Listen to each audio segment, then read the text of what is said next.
This is a homily for the feast of the Holy Family of Jesus, Mary, and Joseph.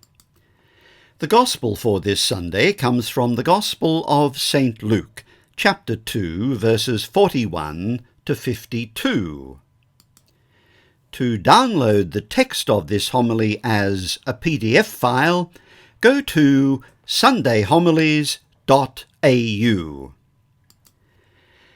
Today's Gospel is taken from Luke's infancy narrative, and it recounts an episode that we find only in Luke's Gospel.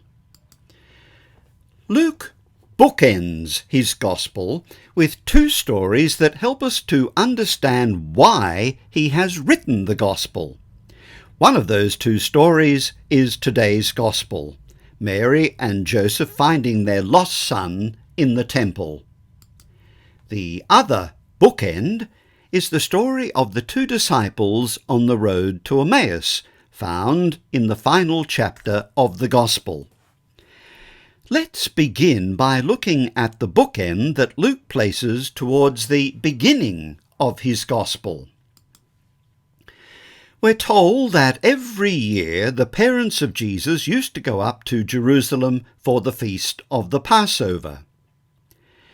Two influential groups within Judaism at that time, the schools of Shammai and Hillel, debated about whether women were also obliged to make this pilgrimage.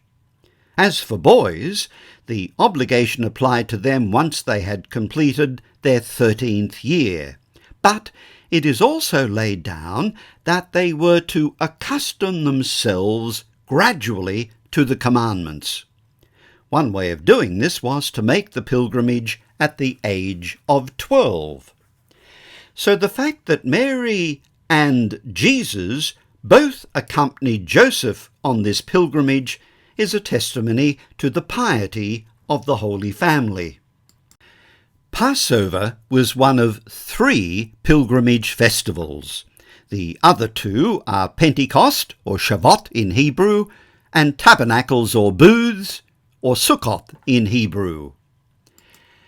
Adult Israelite men were required to observe these 3 pilgrimage festivals. We read in the book of Exodus, 3 times a year you will hold a festival in my honor. 3 times a year all your menfolk will appear before the Lord Yahweh. If because of distance they were unable to travel 3 times in the year, they were obligated to observe at least the festival of Passover. Luke tells us that the parents of Jesus regularly met this obligation, participating in the week-long celebration. Even Jews who lived in the diaspora looked upon Jerusalem as their mother city, and endeavoured to make the pilgrimage at least once in their lives. The pilgrimage was called, in Hebrew, Aliyah, which means going up. This term has been used since ancient times for pilgrimages to Jerusalem on the 3 festivals known as Shalosh Regalim, or pilgrim festivals. The pilgrimage from Nazareth was literally a going up. Nazareth is 347 metres or 1,138 feet above sea level, while Jerusalem is even higher, at about 785 metres or 2,575 feet above sea level. Some of the Psalms were pilgrim songs, such as Psalms 42, 84, and 122, and were sung as the pilgrims made their way to the holy city. Listen to these words from Psalm 84, words that the Holy Family would certainly have sung together. How lovely is your dwelling place, O Lord of hosts! My soul is longing and yearning for the courts of the Lord. My heart and my flesh cry out to the living God. One day within your courts is better than 1,000 elsewhere. the threshold of the house of God I prefer to the dwellings of the wicked." New Testament scholar Ed Sanders tells us that the Jewish festivals were like Christmas, a blend of piety, good cheer, hearty eating, making music, chatting with friends, drinking and dancing. While the festive atmosphere started on the road, the true feast came in Jerusalem. We have no way of knowing which route the pilgrims from Nazareth would have taken, but Jews from the Galilee region who were travelling southwards to Jerusalem usually took a detour through Transjordan to avoid passing through Samaria. Samaritans often gave Jewish pilgrims a hostile reception if they passed through Samaria on their way to Jerusalem. So the journey would have taken well over a week. If the pilgrims approached Jerusalem from Jericho, the final stretch of their journey would indeed have been a going up. Jericho is 252 metres below sea level, and as we've seen, Jerusalem is 785 metres above sea level. The distance by road today between Nazareth and Jerusalem is about 147 kilometres or 91 miles, a journey of about 2.5 hours by car. We have no way of knowing how many pilgrims from Nazareth were travelling with Joseph, Mary and Jesus, but Nazareth was a very small village. The late Bagil Pixner, who was a Benedictine monk of the Dormition Abbey in Jerusalem and a lecturer in archaeology, said that excavations during recent decades have shown that the population of Nazareth at the time of Jesus could hardly have numbered more than 120 to 150 people. Another archaeologist, James Strange, who has dug at many sites in Israel, puts the figure slightly higher and estimates that the population of Nazareth would have been a maximum of about 480 at the beginning of the 1st century. In such a small village, I think we can safely assume that most people would have been related either by blood or marriage. So Nazareth must have been like an extended family. So, the Holy Family, accompanied by fellow villagers from Nazareth, made the annual pilgrimage to Jerusalem for the festival of Passover. The Jews followed a calendar of 12 lunar months. Each of the 12 months began with the new moon, and the middle of the month coincided with the full moon. Since a lunar year is 354 days long, an extra month had to be intercalated every 3rd year or so to keep the calendar seasonally adjusted. Passover is celebrated on the 15th to the 22nd day of the Hebrew month of Nisan. So Passover is a spring festival. In 2025, that will be from the 12th to the 20th of April. Pentecost is also a spring festival. It is celebrated 7 weeks later on the 6th of Sivan. Sukkot falls in the autumn and is celebrated from the 15th to the 21st of the month Tishri. We have here another set of bookends that Luke uses. Today's Gospel is set against the backdrop of Passover, and the final week is also set against the backdrop of Passover. What is the significance of Passover? Fleming Rutledge emphasises the importance of Passover for both Jews and Christians. The Passover and the Exodus are the shaping events of Hebrew history, and for Jews and Christians alike, they are the central images of God's activity, so much so that the earliest Christians immediately understood the crucifixion and resurrection as the new Passover and Exodus, the climax of the drama of deliverance. By bookending the gospel story with Passover, Luke is subtly telling us that his gospel is the story of the new Passover and Exodus. How many pilgrims would have come to Jerusalem each year for the festival of Passover? The Jewish philosopher Philo of Alexandria, a contemporary of Jesus, referred to countless multitudes attending the pilgrimage festivals. The Jewish historian Josephus writes that at one Passover, in the year 65 AD, there was not less than 3 million visitors. Modern authors are a little more circumspect. New Testament scholar Joachim Jeremias estimated attendance at the pilgrimage festivals to be around 200,000 pilgrims. E.P. Sanders estimated attendance to be somewhere between 300,000 and 500,000, especially for the feast of Passover. Luke tells us that when the days of the festival were over, Mary and Joseph set off home. That means they have been in Jerusalem for at least a week. At the time of Jesus, the population of Jerusalem would have been somewhere between 60,000 and 80,000. During the pilgrimage festivals, particularly Passover, the city would have been overcrowded. It might seem strange to us today that Mary and Joseph only realized that Jesus wasn't with them after a whole day's journey. But in that culture, they would have assumed, quite reasonably, that he was somewhere among the caravan from Nazareth.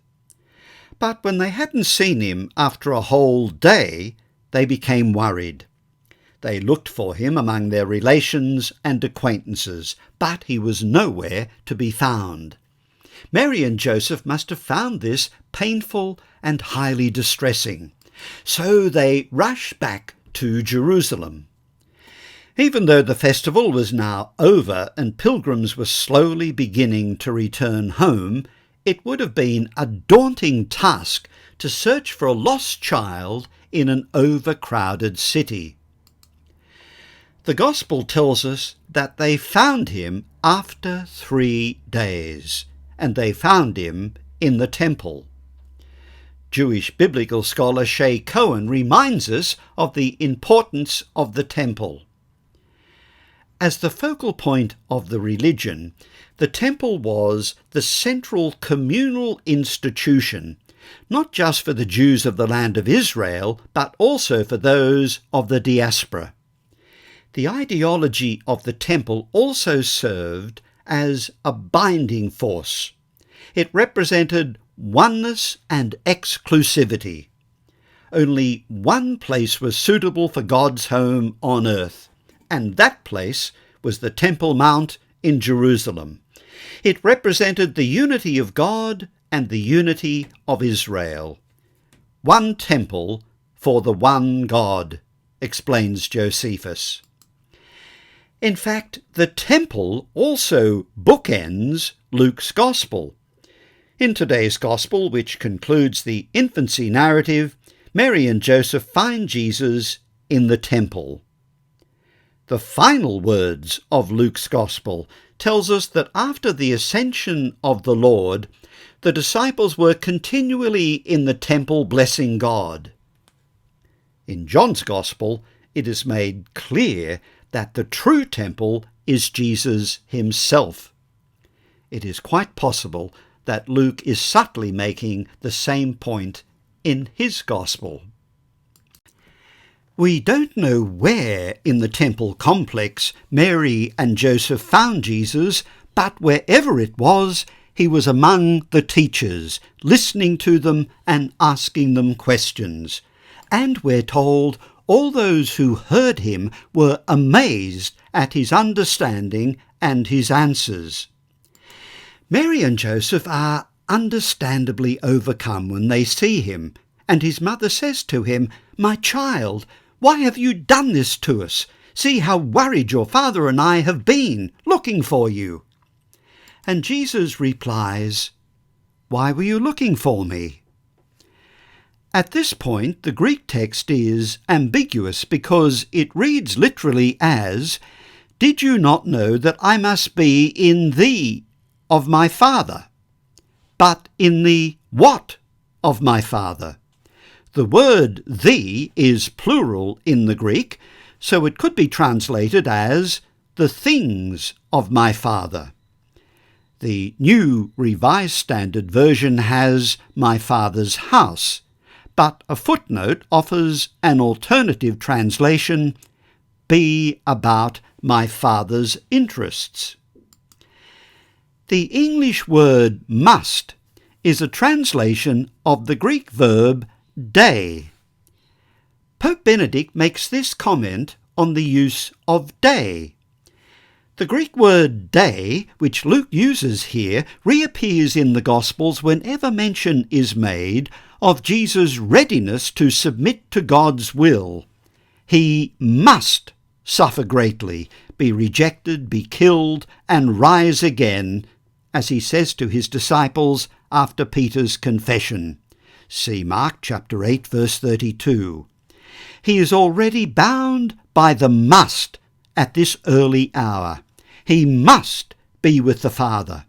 And so it becomes clear that what might seem like disobedience or inappropriate freedom vis-à-vis his parents is in reality the actual expression of his filial obedience. He is in the temple not as a rebel against his parents, but precisely as the obedient one, acting out the same obedience that leads to the cross and the resurrection. Luke then tells us that neither Joseph nor Mary understood what he meant. Jesus becomes incomprehensible to them. He is not as they thought.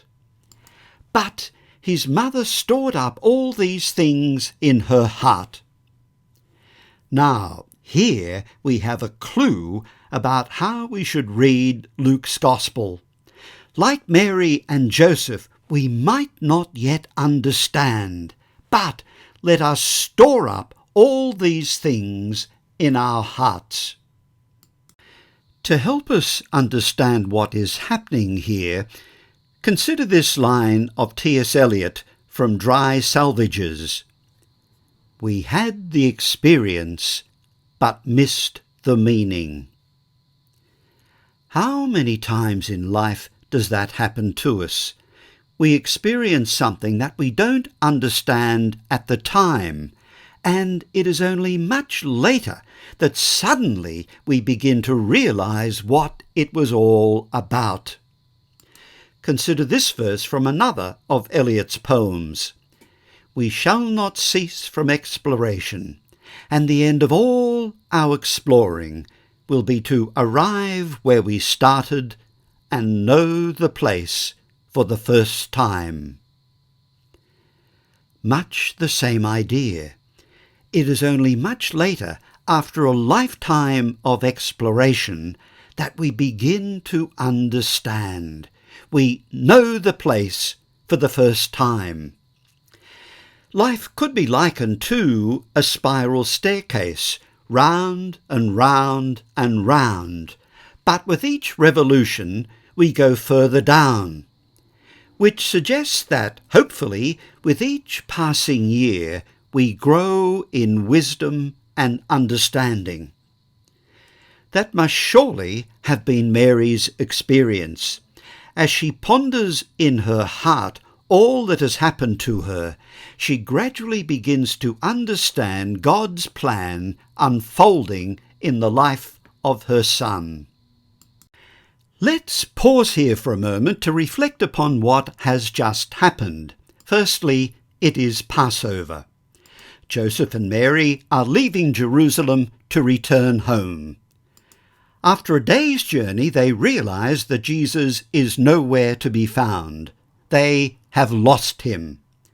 Eventually, after 3 days, they find him in the temple. When challenged by his mother, Jesus replies, "Did you not know that I must be busy with my Father's affairs?" As we've seen, the Greek verb translated here as must is dei, which means it is necessary. Neither Mary nor Joseph understood what Jesus was saying to them. And finally, Mary stored up all these things in her heart. This is the episode that Luke places near the beginning of his Gospel. Let us consider briefly the scene that he places in the final chapter of the Gospel, the story of the 2 disciples on the road to Emmaus. Here we find a story in which 2 disciples are leaving Jerusalem on a journey to Emmaus, 11 kilometres away. Cleopas and his unnamed companion, quite possibly his wife. Like Mary and Joseph, they are returning home following the festival of Passover. It is now the 3rd day since Jesus has been crucified, so they have a profound sense of loss. Jesus has been executed on the cross as a common criminal. This was not how they expected it all to end. They are joined on their journey by a mysterious stranger, whom we know to be Jesus, but they fail to recognize him. Jesus asks them, "What are you discussing as you walk along?" Cleopas replies, "Are you the only stranger in Jerusalem who does not know what has been happening there these last few days?" Of course, the irony is that Jesus is the only one who truly does understand what has just happened in Jerusalem. Jesus asks, "What sort of things?" They answer, "The things about Jesus of Nazareth, who was a prophet mighty in deed and word before God and all the people, and how our chief priests and leaders handed him over to be condemned to death and crucified him. But we had hoped that he was the one to redeem Israel." Let's pause there for a moment to see another set of bookends that Luke has used, the idea of redemption. In his great prayer of praise, Zechariah, the father of John the Baptist, says, "Blessed be the Lord, the God of Israel, for he has visited his people and redeemed them." Now here, the 2 disciples say of Jesus, "We had hoped that he was the one to redeem Israel." In both texts, Luke uses the Greek verb lutroo, which means to redeem. Although these 2 disciples do not yet understand, the redemption that they seek has already been won for them through the death and resurrection of Jesus. In the ancient Greco-Roman world, the concept of redemption was well understood in the context of slavery and captivity. A person could be freed from slavery or imprisonment if a ransom was paid. This cultural understanding provides a backdrop for the New Testament's use of lutroo to describe the spiritual liberation that Christ provides. The idea of redemption is deeply rooted in the Old Testament, where God is often depicted as the Redeemer of Israel, delivering his people from bondage and oppression. Jesus then says to the 2 disciples, "How foolish you are, so slow to believe all that the prophets said. Was it not necessary that the Messiah should suffer and so enter into his glory?" Then, starting from Moses and from all the prophets, he explained to them the passages about himself throughout the Scriptures. But the disciples still don't really understand. They still don't recognize who this stranger is. They arrive at Emmaus, at the home of the two disciples, and Jesus made as if to go on. They press him to stay, and he joins them for a meal. It is only then, when he sits at table with them and takes the bread, says the blessing, breaks the bread, and gives it to them, that their eyes are opened, and finally they recognize him. He then vanishes from their sight. Note, incidentally, the two important stages of this story. Firstly, Jesus explains the Scriptures, and secondly, he breaks the bread. That is, of course, what happens every time we gather to celebrate the Eucharist. We listen to the word proclaimed and explained, and we receive Holy Communion. The two disciples then say, "Were not our hearts burning within us as he talked to us on the road and opened the Scriptures to us?" So let's now look more closely at this story. It is just after the festival of Passover. Cleopas and his companion are leaving Jerusalem to return home. They have lost Jesus, in the sense that they had been seeking the Messiah. When he was crucified as a common criminal, they thought that all was lost. This story is set on the third day. Jesus says to the two disciples, "Was it not necessary?" Again, Luke uses the Greek verb dei. Was it not necessary? The disciples still don't understand what has just happened. It is only when they reach Emmaus that their eyes were opened. Their hearts were burning within them. When we place the story of the finding in the temple alongside the story of the disciples on the road to Emmaus, we can see a number of similarities. Both stories are set following the celebration of Passover. Mary and Joseph, and Cleopas and his companion, are leaving Jerusalem to return home. Both stories are about two people who have lost Jesus, although in different ways. Mary and Joseph have quite literally lost their son, and they're frantically searching for him. The two disciples had been seeking the Messiah, and they thought that all was lost when he was crucified as a common criminal. The setting for both stories is the third day. Mary and Joseph find Jesus after 3 days. The two travellers on the road to Emmaus tell the mysterious stranger who accompanies them that this is the third day after Jesus had been crucified. The evangelist uses the Greek verb dei in both stories to emphasize necessity. It was necessary for the young Jesus to be in his Father's house or busy with his Father's affairs. It was necessary that the Messiah should suffer and so enter into his glory. In both stories, the two people seeking Jesus fail to understand what he has said. Mary and Joseph fail to understand what Jesus meant when he said that he must be busy with his Father's affairs.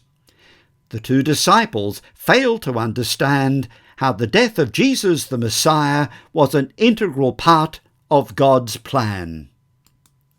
Finally, discipleship is a matter of the heart.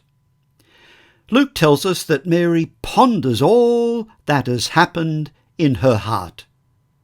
He also tells us that the hearts of the two disciples burned within them as the risen Lord explained the Scriptures to them. So what can we conclude from the way in which Luke uses these two stories as bookends to his gospel? Luke is writing his gospel for those of us who are seeking Jesus, but, like Mary and Joseph and Cleopas and his companion, are struggling to understand. We pray that if, like Mary, we treasure the gospel story in our hearts, our eyes will be opened and we will recognize Jesus. Note, by the way, that Cleopas and his companion recognized Jesus not as he explained the scriptures, but when he broke the bread. The theme of searching and finding occurs frequently in Luke's gospel, but finding Jesus often involves a surprise. Jesus doesn't do or say what Mary and Joseph and Cleopas and his companion were expecting.